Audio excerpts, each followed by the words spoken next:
Welcome to Silver Lining for Learning episode 161. That's an amazing number. We've done this for, God, so long. And we're so fortunate today to bring two teachers who have turned into really what I call education innovators that benefits many schools and many students. And this is called, the project's called the Human Restoration Project. And they really try to deal with one thing that in education, that education systematic reforms typically don't do is listen to students. In education reforms, we typically like to play with curriculum, pedagogy, assessment. We fight over, class sizes. We fight over a lot of things. But the most important thing is students.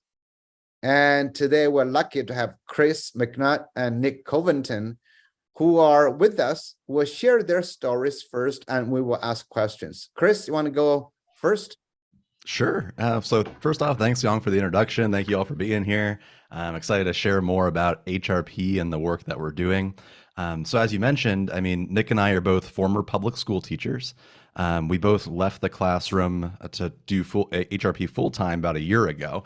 And the cornerstone element of our work is listening to students. But first off, I guess some backstory. My story into this, if we go way back, and I'll try to be brief, is I was a kid who didn't really like school. I was truant multiple years in a row. I wasn't super engaged. I went through what William Dereshowitz calls zombification, which is I went to like the middle class high school. I went to Ohio State University, which props to that school, but like I didn't really think much about what I was going to do. Both my parents were teachers, so I became a teacher. And that was that. I started entering into the classroom, and I felt like I was a pretty traditional educator. I did a lot of like AP quizzes. I did a lot of, I was teaching social studies, a lot of like Google Documents, self-paced work, etc. And I thought I did it quite well. I had really well-structured documents. I had all my standards at the top. It was a lot of hands-on activities, etc. And it was really my third year teaching. I remember I walked into one of my friend's classrooms, and she was teaching about the Industrial Revolution. And if you teach AP history, that is a month or two of the curriculum. It's a really big deal. You hit on the Industrial Revolution over and over and over again. And she asked questions like, what is the Industrial Revolution? And where was it? And these just really simple fact-based questions. And not a kid in that room raised their hand. And these were kids that have gone through my class, kids that had A's and B's and C's, which hypothetically they should have understood what was going on. And that kind of triggered an existential moment for me, because I was sitting there like, why am I doing this job if the kids aren't remembering any of this stuff? I was staying up until 8 or 9 p.m. every single day, making these elaborate lesson plans, and nothing was coming of it. So I kind of took that in two different ways. One was either quit and just give up and this is all pointless, or I look back to the stuff that I actually learned in college about teaching. I learned a lot about Paulo Freire and bell hooks and John Dewey and all your edu people. And we started to flip that model so it was more student-centered. We started to change up the grading system, the discipline system, all based around the ideas of listening to kids. And long story short, we developed a new teaching cohort. We changed up the schedule. We started HRP part-time, talking about progressive education reform and what we could do. And I'm sure we'll dive more into that in a second, but I'll toss it over to Nick. Yeah, I would really echo a lot of that. And Chris and I's backgrounds are strikingly similar. I joke all the time that we're basically like the same person. We both had taught social studies for a time, even at the kind of middle high school level. But my story is really the same in that about 5 years into my career, kind of just feeling the same frustration of going home every night and trying to, retool either seating charts, lesson plans, all these kinds of things. And it clearly was just not working. I thought I was doing everything right. And finally, I literally, it was one day just throwing up my hands and just asking kids, just saying like, so what is it that you want to do? And then we built our next unit off of what they told me that they wanted to do. And it was the best thing that any kids and it was better than any lesson plan that I could have planned out, because I didn't know it at the time, but of course it was tapping into, intrinsic motivators. It was tapping into all the things that I had not let into my classroom before, since I was so focused on doing the right thing from a teacher perspective. It kind of had put a damper on what students were actually capable of bringing into the classroom and bringing to the table. So yeah, I did that. I read Alfie Kohn's "The Schools Are the Schools Our Kids Deserve." Sorry, Children deserve. Yeah, our children deserve, and that really helped put a language to it, and to kind of go down the rabbit hole that progressive education is in fact research-backed education. And he was a gateway into all of the other, authors and different perspectives and pedagogies that Chris had mentioned before too. Then in the late 20-teens, Chris and I connected on social media, and it was just all uphill from there. We didn't really meet until we first started doing this work in schools in person. So, really it was like an online relationship. I'm in Ohio, or Chris is in Ohio. I'm in Iowa. Sorry, I get those confused. And yeah, we just started doing the work together, and we've been doing it ever since. And yeah, we're right where we want to be. Well, thanks, Chris and Nick. I've interacted with many teacher innovators like you guys. One of the things always that they become unhappy with what they're doing, and then they decide to stick with it. Another thing I also noticed that, a lot of teacher innovators are not necessarily those who have loved schools. This is actually quite interesting. A lot of them, I did not like school. I heard a lot, but they end up become a teacher, hang out in school, and then you want innovation. So one of the things I've always told people who write education books, like we always do, like we say, people don't read our books, because if they want to innovate, they make changes, then they might want to come to pick up a book, So like, you read Alfie Kohn, but there are so many other writers, right? It's very interesting how this kind of change happens. But I know Kurt and Chris have questions. Kurt, go ahead. And Punya after that. So there's a lot of people who create new initiatives like you have done. HRP seems to be getting some traction. Others are sitting in the weeds, coming up with some models and ideas and frameworks and thinking about how to get that jump started. How can you get some traction? So I'm curious if you could provide some, if you had some magic dust to sprinkle on your methodologies or your ideas, what has been helpful in getting recognition and getting things underway, and what would you recommend to others? Can I tackle this real quick, Chris? Sure. Sorry. I think the key thing is to recognize that there is no magic dust, right? There is no magic potion. The work of schools is done in communities between teachers and kids, and obviously all of the other support staff within schools, in partnership with parents. And so if change is going to happen in schools, that's the vector that it has to come from. I think if we look at the last 20 years of top-down, hierarchical education reforms, we can see that they're kind of one and done, or they don't really stick around very long, or they stick around as long as one person is there to push the initiative, and then they go away because there's not grassroots support there, or frankly, they don't really value teachers. And so that's where I think our perspective as classroom teachers, as teacher organizers, we recognize that any lasting real change is going to have to come with the buy-in of teachers. And so really that's where we start. And teachers are, of course, the experts in their content area, and they know their contexts.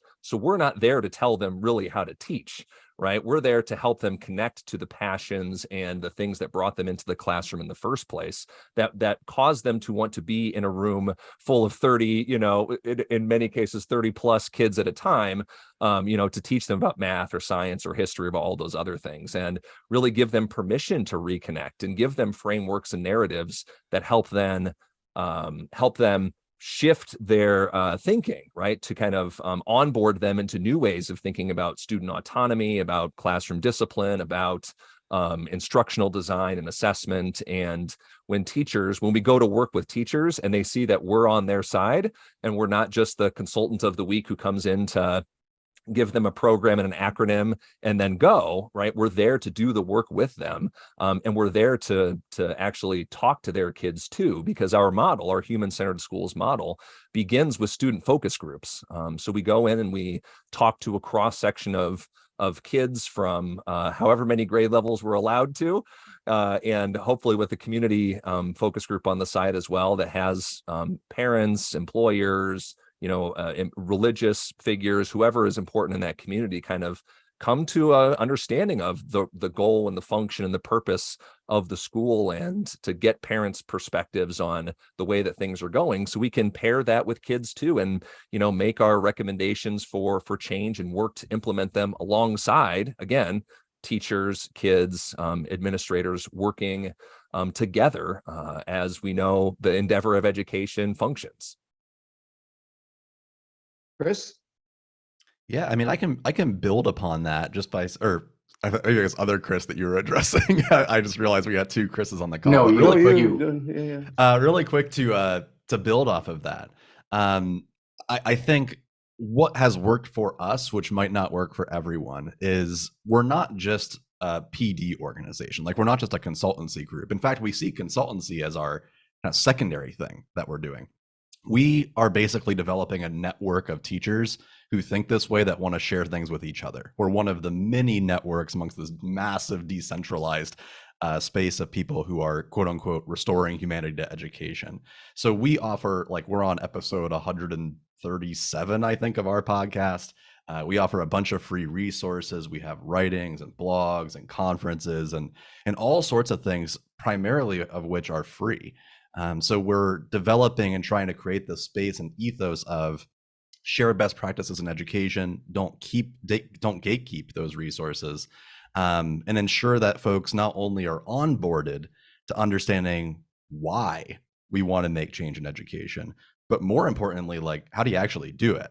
And the best way of doing that, as Nick just said, is in conjunction with students and young people, and in conjunction with other educators. You can't just read the book and expect that you're just going to do it. You got to have a support group. You got to have a community of people that you're working with. Now the other Chris. So I certainly applaud what you're doing, and I'm happy that it's working.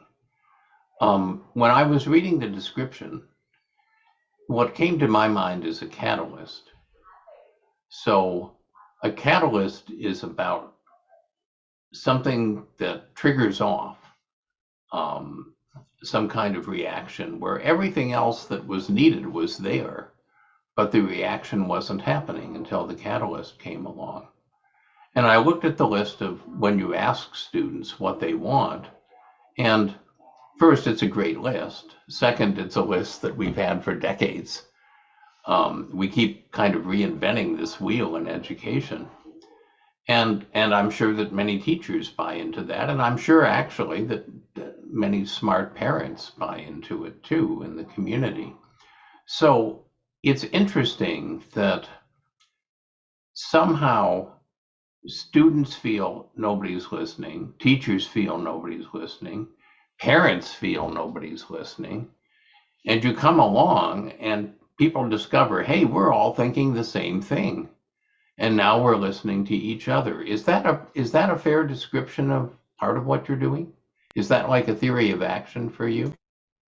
Yeah, I'll start briefly, and then Nick, I saw that you pulled a book off the shelf, so it's going to get really serious here in a second. I mean, to answer the question directly, yes.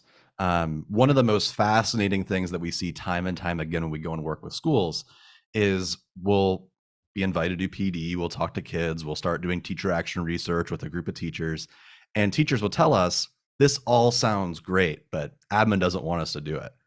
And that always catches me off guard, because we are literally being paid by admin to be there. Those are the people that invited us to come do our work. They know who we are. They know exactly what we stand for. So why is it that we think that we can't do this stuff?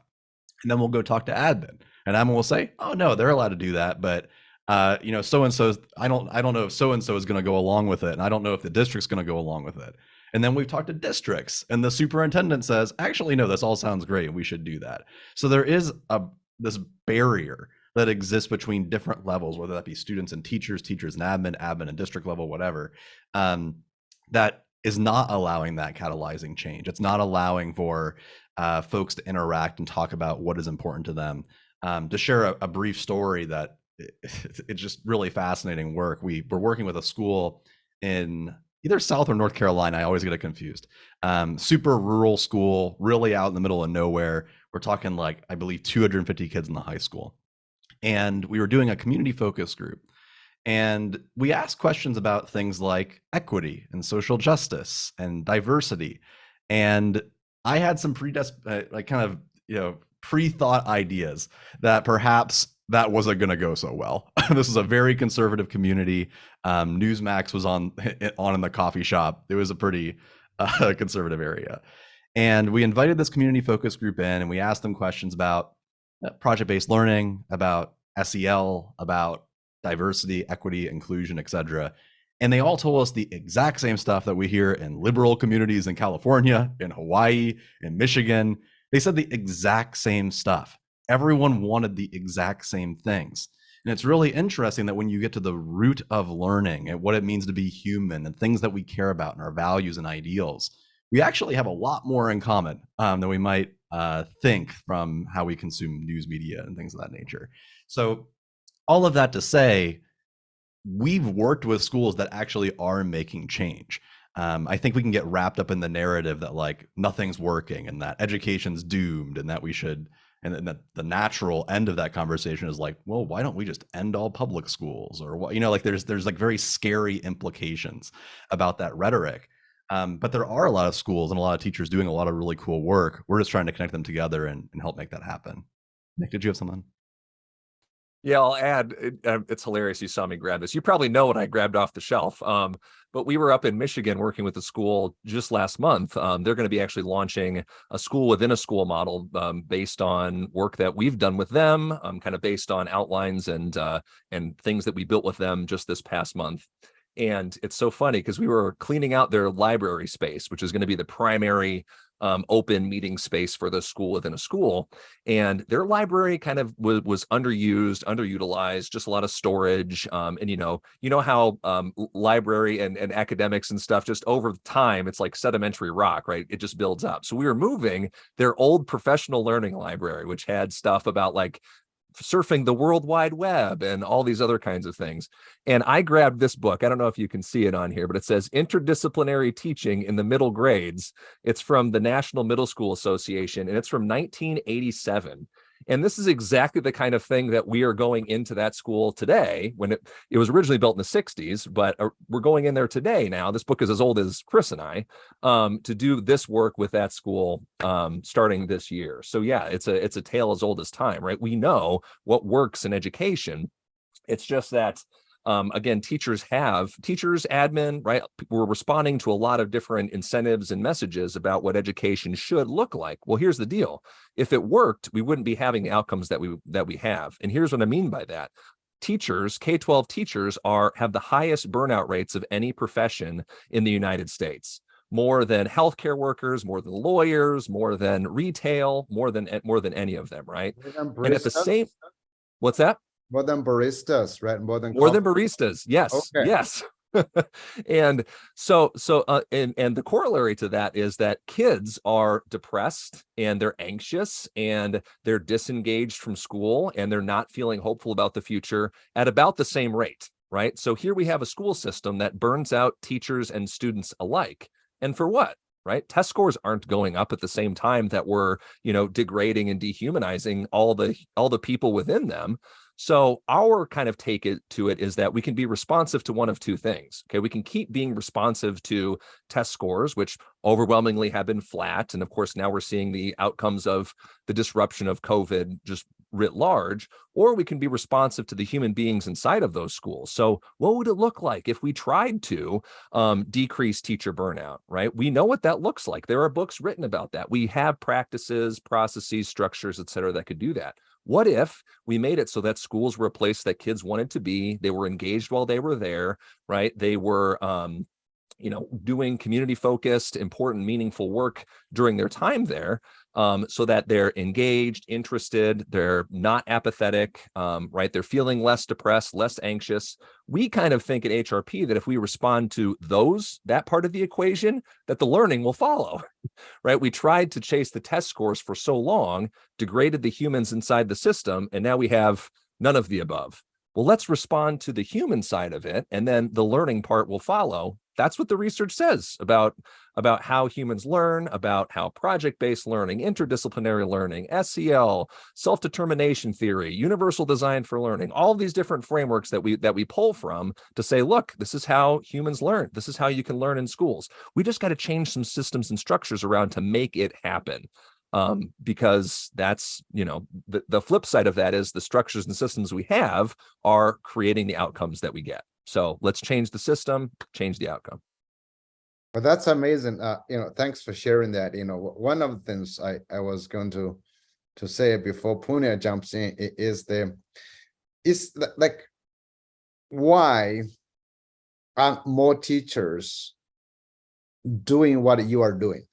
If you say something, you change your class, you impact others. And of course, you have a network of teachers who is doing that. You are making the big changes, but don't answer that questions. I want Punya to jump in before we get going with this. Punya, go ahead. Sure, thank you. So just a couple of anecdotes I want to share before I jump into my question. And I think, Chris, you sort of alluded to that. So when we get to the question, so one is, one of, like, I have this on my website, which is like maybe the thing that I'm most proud of in my N number of years in the field is the school that we designed here in Arizona. And it sort of followed the same tenets that you guys were talking about. It was 2 years of work, talking with students, talking with parents, talking with community members, talking with school leadership, the Chamber of Commerce, always asking ourselves who's not at the table, because what would happen is you would get a certain group of people who would always show up. There are the parents who are engaged. They are the ones who are, better educated, more vocal, more involved. It was, and my job, I was leading the team out of our university, out of our college. And my job, honestly, was basically just saying, we have to stick to it. We have to keep because meetings would get canceled, because something would happen, emails wouldn't get responded to. And that school exists today. And one of the most amazing things was, like, within 6 months of the school starting, the pandemic happened. And this organization, this school, and this comes back to, Nick, what you were talking about systems, the school district overall moved into that we're going to have some expert teachers who are going to create video lessons, and rest of the teachers you are because it was basically sending the message, you're not good enough. You can do the side assistance on this. This school pushed back and said, no, we have relationships with our community, with our parents, with our kids, that this will not work for us. In fact, and they got sort of the freedom to do it their way.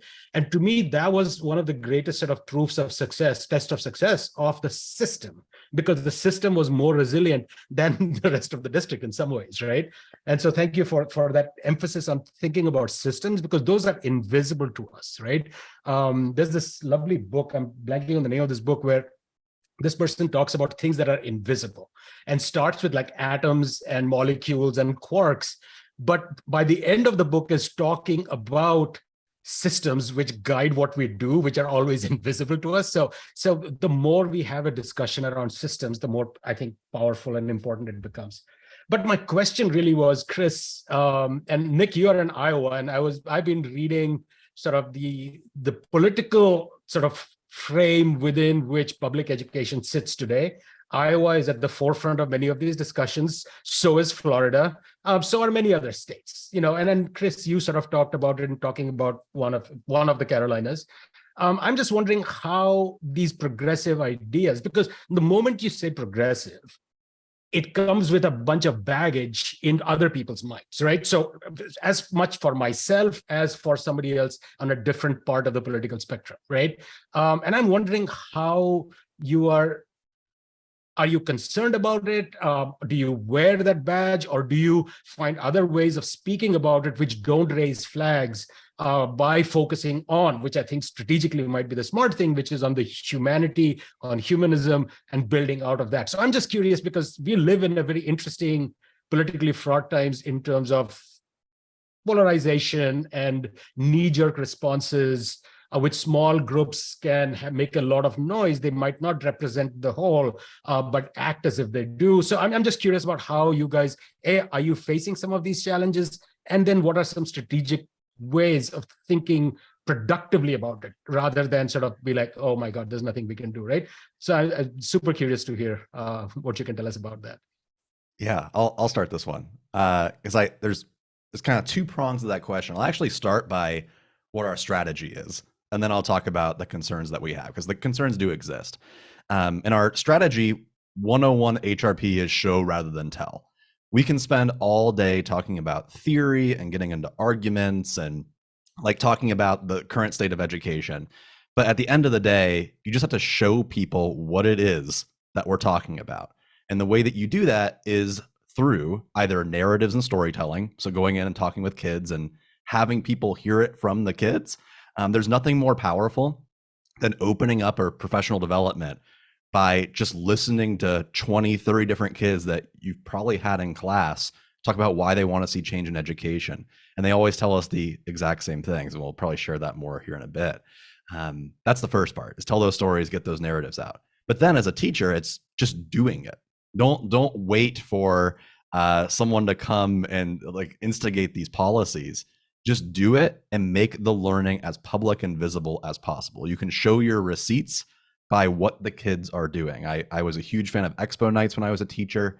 It's what Nick and I call radical transparency, which is, hey, if you want to come in my classroom and see what's going on, come and see it. It's sick. You're going to love it. It's going to be great. And having the kids document their stuff in portfolios, do public demonstrations of learning.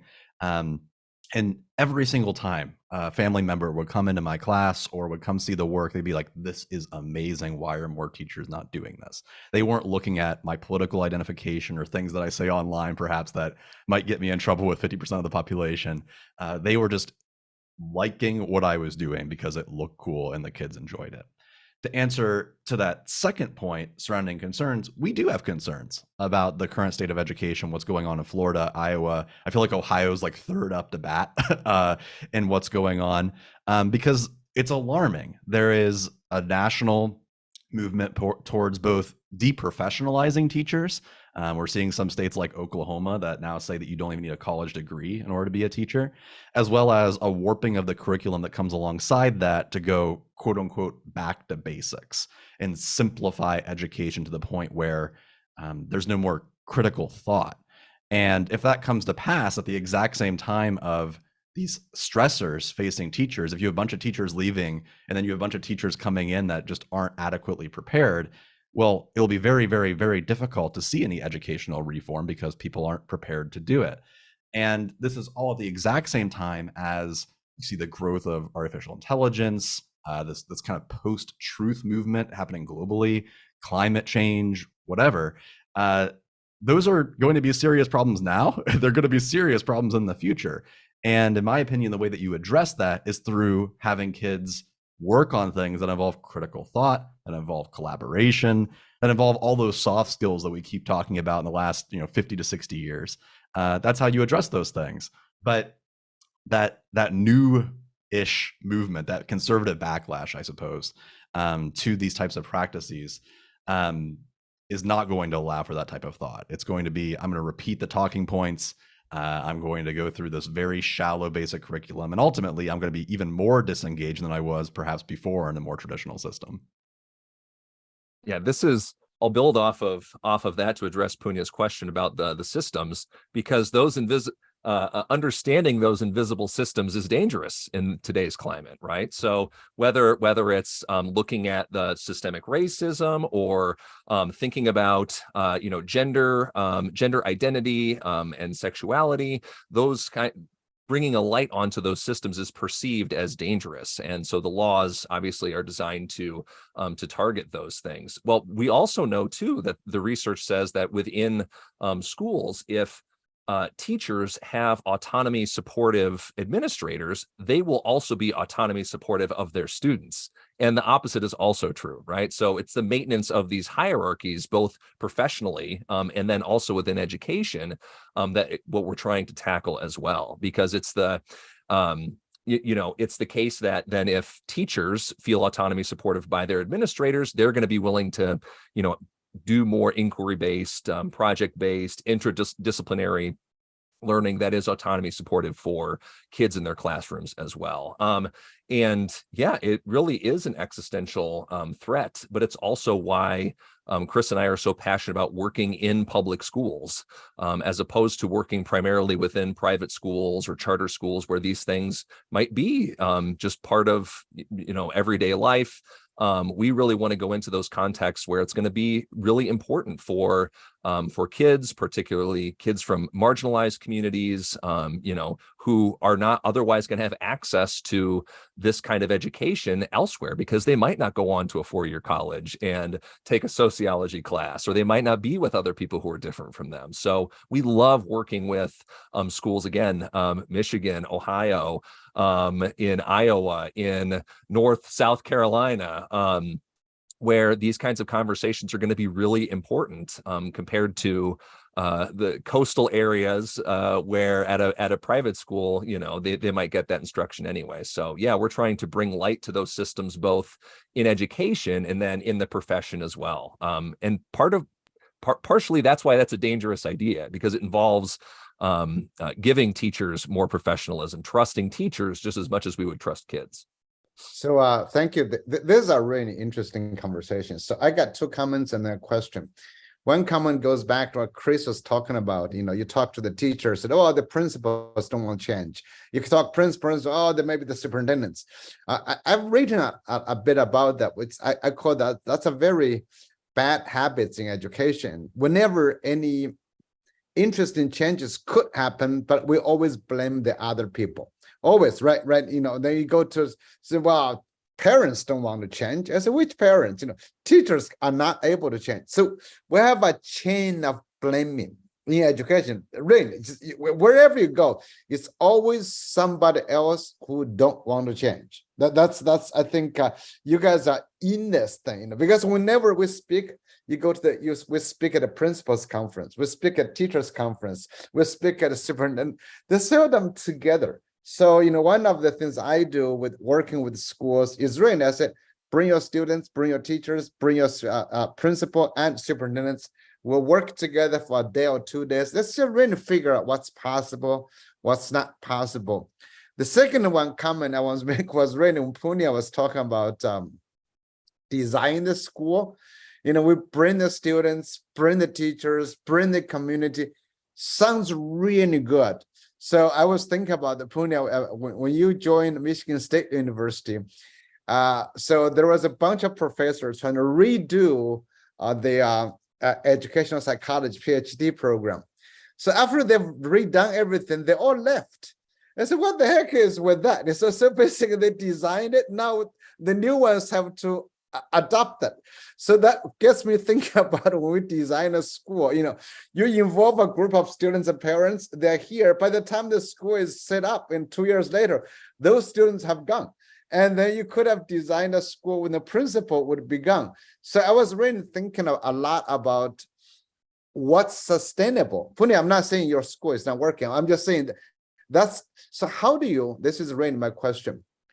How do you get students to always be the one advocating, designing their own education? So how do you, I think that's the key, right? Ultimately, because you guys are doing a lot with changing teachers, with changing this, but ultimately it is, do students have the autonomy, the ability, and their chance to define their education, to negotiate with teachers? So that's really where I think my question comes to say, how do you drive students?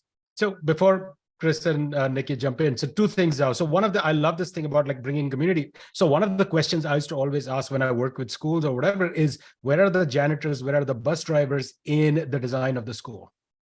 I mean, if you truly want to make change, then everybody has to have a voice, an authentic voice in that space. So I think it's so easy to be blind. I mean, so you have always to ask yourself, who is not here, who should be, is a question that you have to always ask yourself. And the second, I think, Zhao, and I would love to hear Chris and Nick's response to that, but I think that's where things which are invisible, like processes and systems, I think become critical.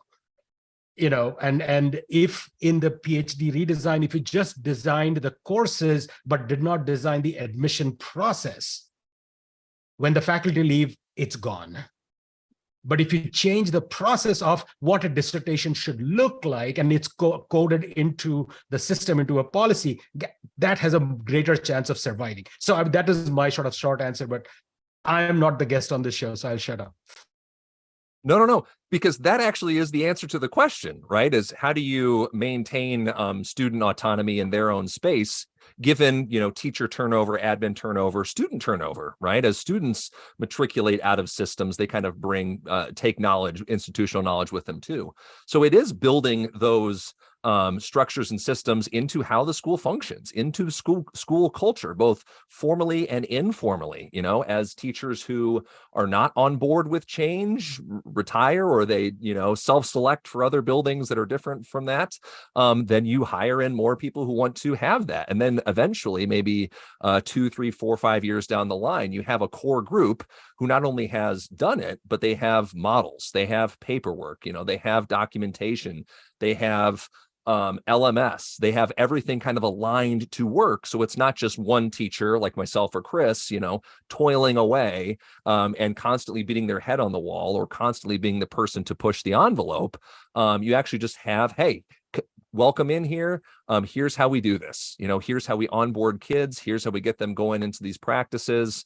And you just build that into the structures and systems themselves, because those are going to be more sustainable than having a single teacher with all the institutional memory and the education and the credibility to be able to do that work. So yeah, I think that's, again, the systems focus is the sustainable one. So we're not just relying on individuals to carry it. I also just want to address real quick here too. There is, a disconnect between research and academia and like teacher practice. And part of that is built in because teachers are busy and they're made to be busy, and they're not given a lot of time and resources to engage in education research. And that was a revelation to me. Again, starting with Alfie Kohn, he cites some studies and then boom, opens up a whole new world. And so now, those are the books I have on my shelf about the power of play in learning, about, critical pedagogies, and, about project-based learning and self-determination theory, and books on anti-racist universal design for learning, all these kinds of things. And we see our job too here as former classroom teachers for a long time who put research into practice is to say, right, you can do these things because it's what the research says you should be doing anyway. And we want to be able to flip the script on, say, grading practices. Let's make traditional grading the people who have to justify sustaining their practices, and let's center the conversation around portfolio driven, student conferencing, storytelling, all those other kinds of things that then we would know are going to be supportive of the values that we have. Because we can bring the receipts, as Chris said beforehand. It makes learning self-evident. We can invite parents, community, admin, any stakeholder who wants to see it can see how those systems and models work. Let's make the other people justify why we should sustain and maintain, because we can bring the research, right? We've got a research database on our website. It's got hundreds of articles, peer-reviewed books, all these other kinds of things to support these practices. We can bring those to the table. Can the people who want to maintain traditional structures and systems do the same, or are they just interested in, right, keeping things the way they are, so that way either they can have the power that they desire, or just not have to rock the boat too much, right? So I don't want to get too much into people's motivations, but change is hard. We can provide the language and the research to be able to support and sustain that. So I have a comment and a clarification summary question. The comment is, both of you have danced around the state of Indiana without mentioning it. And I don't know why that is. Well, maybe I do know why. But Indiana tends to, pass laws after Ohio does, and then they rescind them after Ohio has lawsuits against the laws that they passed. I'm thinking particularly virtual schools. There's been many corrupt virtual school initiatives in the state of Ohio, and they've been replicated in Indiana. We're talking in the millions of dollars of creating fake students for charter virtual schools that really didn't exist. The students and the parents within the school system didn't even exist. So I'm thinking we could have a whole show. It'd be very interesting on virtual school corruption here in the Midwest and throughout the whole country. Actually, it might be kind of interesting. We haven't had such shows. We've been tending to focus on the positive side of education, not so much on some of these some of the issues and constraints that we're all dealing with. But the summary comment, and I'm going both Chris and Nick to reflect on it and add to it, is that in various shows I've taken some time to point out the different principles that were reflected in the different initiatives, projects that of the people that we brought in here. And some people are listening to this podcast show and they haven't read the blog that goes with this.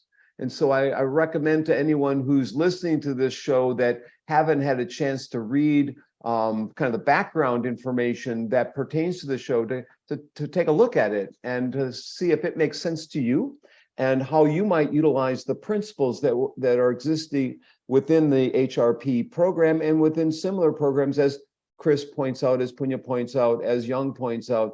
These things have existed since the 60s, 70s, and 80s. I remember Carl Rogers, many reflections on, free and open education. And I'm kind of an advocate of the, having students choice, having them be more autonomous in their learning. So the 16 things that are mentioned in your blog post, I think Young made the blog post potentially, and you guys added to it, were, just starting with human-centered instruction, but it includes student autonomy, instructor passion, free and open resources, which I just mentioned, an ethos for student-centered learning and but allowing them to have freedom to explore, innovative instructional design, collaboration, hands-on learning, purpose-focused learning, purpose-centered learning, mission learning, meaningful and relevant learning, drawing upon student experiences, interdisciplinary focus, better social-emotional health and wellness. Those are mostly authentic as part of that. Authentic. There's about 16 different principles. Am I missing anything? Or are there anything in that list that you'd like to re-emphasize or talk about in a different way from the stories that you've been collecting with various students, with various administrators as you've traveled? Do you want to pull out any of these in particular or re-summarize these in a different way or give the listeners of the show a different framework or a way to remember them or instantiate them in their own educational practices?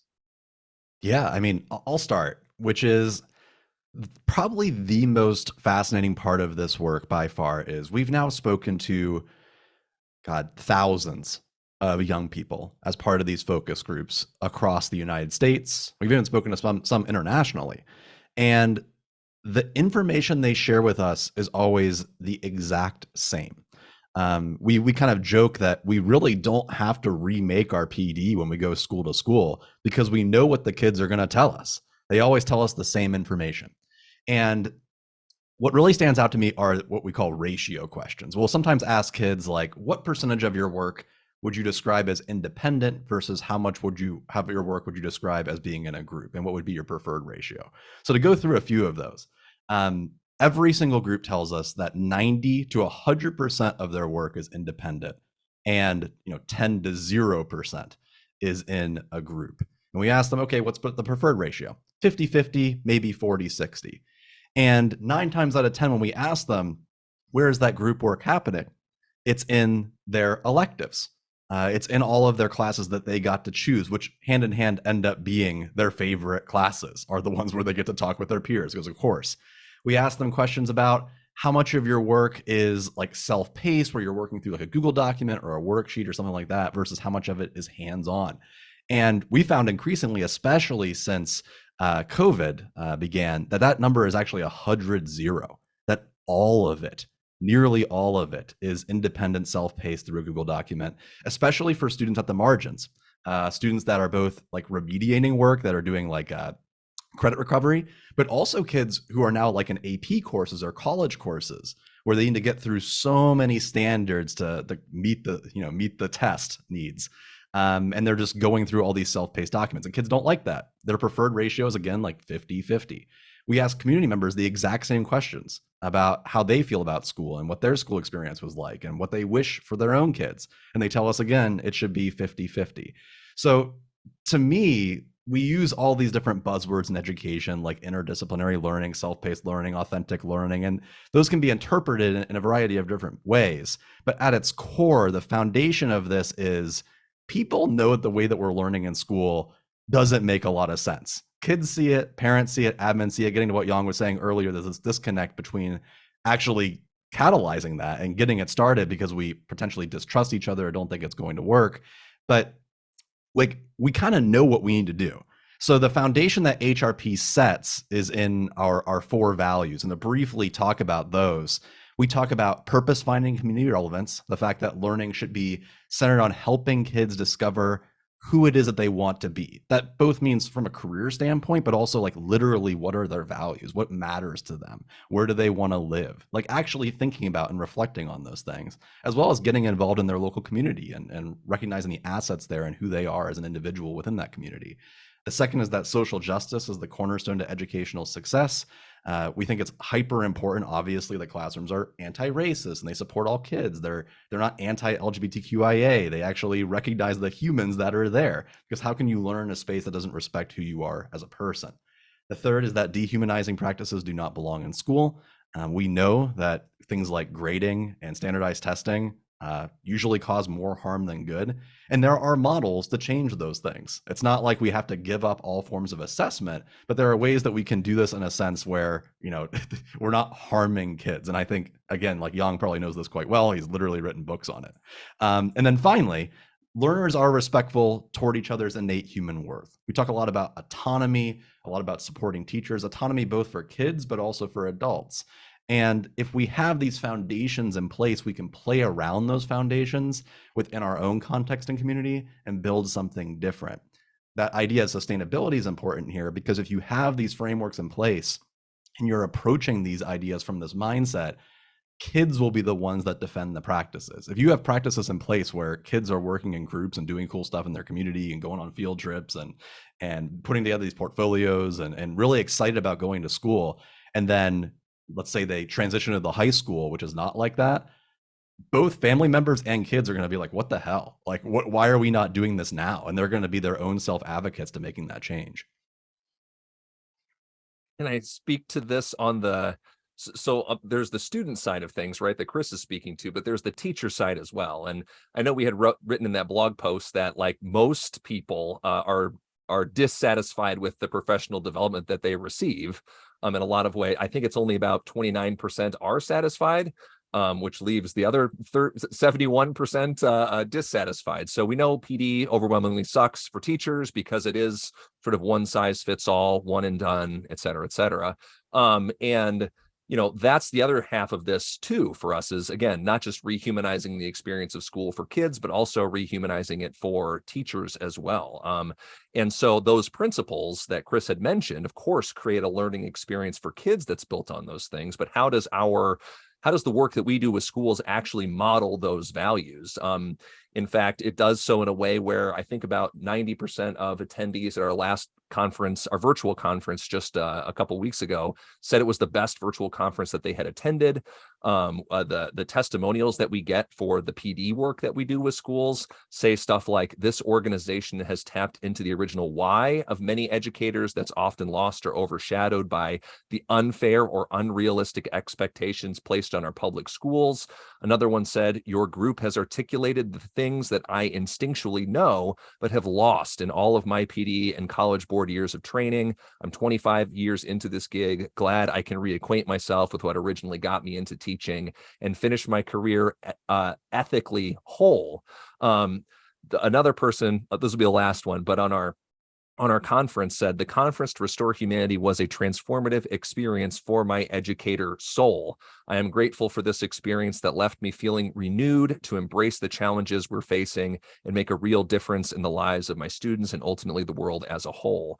And so it's not just a touchy-feely kind of, kumbaya thing. It really is in terms of empowerment, in the sense that I feel like I both have the desire and the tools in my toolkit to go back into my context and make that change, and to get on board with the squad of people, to borrow from Jose Luis Vilson, who I'm going to need to partner with to do this work, right? It's not Band-Aid solutions. It's not go back and try this magic potion. It's, hey, the work is going to be hard, but it's going to be worth it. How can we restore humanity to education together, right? It sounds cheesy, it sounds hokey, but really, is there a mission in education that is bigger than that? I don't think so. So that's why we're focused on it so hard. Chris, Didi? So I have a story too about the blame game that we've been talking about. When I go out to schools and I talk about the need to focus on different kinds of outcomes, one of the first questions from the audience is, well, when is Harvard changing its admissions policies? And of course, I say two things. One of them is, I don't set Harvard's admissions policies. But the second thing I say is, if we took a poll of Harvard professors about their ideal student walking into their classroom, do you think the results of that poll would be somebody that is really good at memorizing and wants to know what's going to be on the next test? And I tell that in terms of proxies, that we're using the wrong proxies for what success looks like in education. And as you point out in what you're describing, one of the worst proxies is to graduate kids who have high test scores and hate learning. I mean, that's the worst possible outcome that you can get from an education system.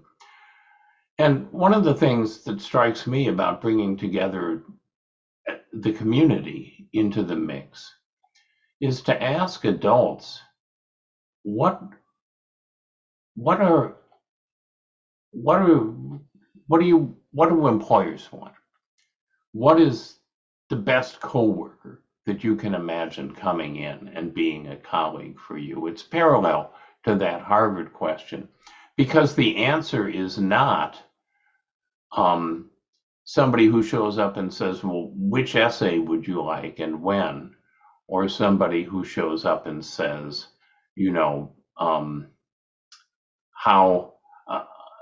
what kind of recipe do I follow in doing my job so that I just can turn the crank? So it's maybe what helps with both students and teachers is when the community says, in effect, we've got your back. We're not going to get upset if the high stakes test scores go down a little bit. But we are going to get upset if you're graduating with the kinds of skills that are going to get you nowhere in life, whatever they do in college. I don't know if you have that kind of dialogue at all in the interactions you have, but I'm curious as to whether people from the community sometimes express that point of view. Totally. And I think there's a couple of factors there, which is that schools exist downstream of society. So obviously then all of the contexts of the world outside of schools come in through the schoolhouse door. So schools are a function of society, but schools also play such an important role in shaping the world that kids graduate into. So if we bring up something like college and career readiness, well, what kinds of careers are we preparing kids for? Is it for the Amazon warehouse? Because that's a different kind of preparation, right? What does a democratic classroom, what kind of function does the study of poetry serve, right? What does having autonomy and having student decision making in school look like as far as preparing kids for that Amazon warehouse, where they're not going to have autonomy, where they're not going to, right? The poetry is not going to be built into that. So this is where we try to reshape that college and career readiness question into asking, like, well, what is it actually that is worth preparing students for about the world? And are we willing to build that better world alongside of them, starting with schools? And right, so if kids go out into the workforce, and they're going to demand more if they've experienced, right, a democratic classroom, an autonomous one where they are respected and they have a say and they have a stake and they have all these things, and right, a classroom where they learn about all of those invisible structures and systems that Puni had mentioned as well. They're going to go out into the world and demand that those invisible structures and systems change, which is why state legislatures are trying to crack down on them so hard, right? So we kind of see that dialogue between schools and society as being one and the same, right? We change schools to change society. I think again, to come back to the politicization of education currently, that is a case study in itself, right? Why else do they want to ban books and ban gender identity instruction and right, to ban the teaching of so-called divisive topics, unless it's to have some kind of downstream effect on what the rest of the society looks like? And I would always push back on my own administrators and to say, you're telling me that you want to send kids to the University of Iowa without understanding the importance of the Black Lives Matter movement of 2020, or the impact that, the death of George Floyd had around the world? You're going to send them out to to Kansas? You're going to send them to the coast? Yeah, Kansas, nothing wrong with the Kansas. Okay, Nick, Kansas is No, I'm saying into spaces where people don't look and think and sound like, the average incandescently white Iowan like I am, right? Who have Nick, different ideas and backgrounds. I'm going to stop you there because I have a You're all good. important question. I want you both to incorporate what you are going to say into this one. Because apparently, Chris and Nick, you guys were miserable in high school yourself. You did not like it. You did not like your teaching. It was wrong. But Me too. But you invented your way out of it.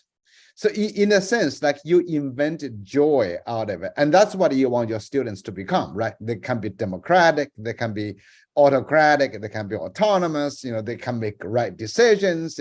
You've made the right decisions in that sense. And you are really also making progress. So one of the things I'm thinking about is, how do you help each individual students to make an impact in the world and enjoy themselves? So like you have enjoyed this. So I was wondering, we got about 2.5 minutes. Each one of you share about 1 minute to talk about what gave you that change and how other teachers could make similar changes. I'll try to be brief. So something that we talk about with teachers a lot is this idea of creative noncompliance. We have the kind of group version of this, which is, you invited us to do PD, great, let's change things together. We have the go ahead. But we also have like the other 80% of our work, which is we have all this cool stuff online. I'm just a teacher at a building and I don't feel like people are going to go along with it. So what do I do? How do I get started? And part of that process is just doing it and then apologizing later and see what happens. We know from all of the research, from all the anecdotes, from all the stories, that if you start implementing more hands-on, group-based, public-facing work where you listen to kids and do cool stuff, that kids are not only going to be happier and enjoy the class more, they're also going to learn more. They're going to produce better results as a result of doing all of this stuff. And once you have that, ironically, we found that the vast majority of administrators, family members, etc., go, "Oh, that's great. Why didn't we do that the entire time?" But if we would have asked to do that beforehand, they would have been like, I don't know if we're ready for that just yet. This might upset someone, etc. So just doing it and then seeing what happens. And the second part to that is, and this is the part that scares some people and it can be a little spooky to talk about, but we are facing a teacher sustainability crisis across the entire United States and globally at this point. There's a teacher shortage because it's hard being a teacher. And as a result, we can leverage that. if our school is not letting us do great things, find a school that is. Like, there are plenty of schools that are open to trying out some new ideas that we can kind of vote with our feet. Why would I burn out in 2 or 3 years at an institution that doesn't respect me, that isn't going to let me try doing anything, that I keep like getting invited into admin meetings, when I could go to the school next door and potentially do these things for another 20 or 30 years? There is space that we can leverage the fact that teaching is in sort of a miserable state to invent positive change out of that, which is going to be reflected with our kids too, because the kids are going to see our joy, they're going to see the systems that we're building, and they're going to be happier and healthier. Thanks, Chris. Nick, you got 30 seconds. Oh my goodness. I was just going to say mic drop because I think Chris nailed it, but I would say teachers just try to understand and take inventory and leverage your own relative power and privilege in your own context, either to resist dehumanization, right? Make the other people do the cruel stuff, the dehumanizing things. You don't have to be that person, but then find ways that you can make room and make space for other people to enact change too. So take inventory, leverage your own relative power and privilege, and try to restore humanity to education. Had to squeeze it in there. Thanks, Nick and Chris. Let's humanize, rehumanize, education. Human Restoration Project. Thanks, Chris and Nick. Punya, you're going to introduce next episodes.